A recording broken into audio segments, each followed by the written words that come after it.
Since 1951, Flextool has been a market leader in the supply of quality concrete and construction equipment.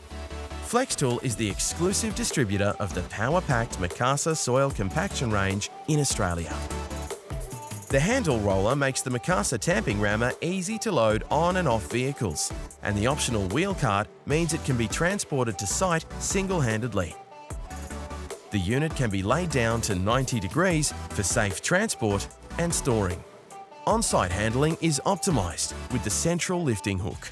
The Mikasa Tamping Rammer features a fully integrated control switch which combines the on and off switch, fuel tap and engine throttle in one lever. The engine hour meter helps you keep track of when the unit is due for a service and also monitors engine RPM for optimum compaction performance. The Mikasa Tamping Rammer is fitted with a Honda GX100 4-stroke engine, ensuring low emissions, easy starting and quiet operation. The engine is fully protected to eliminate damage to critical components, and the Cyclonic air filtration system provides superior air filtration while lengthening service intervals and improving engine protection. The unique handle vibration absorbing system reduces vibration transfer to the operator, minimising the risk of hand-arm vibration syndrome and carpal tunnel syndrome.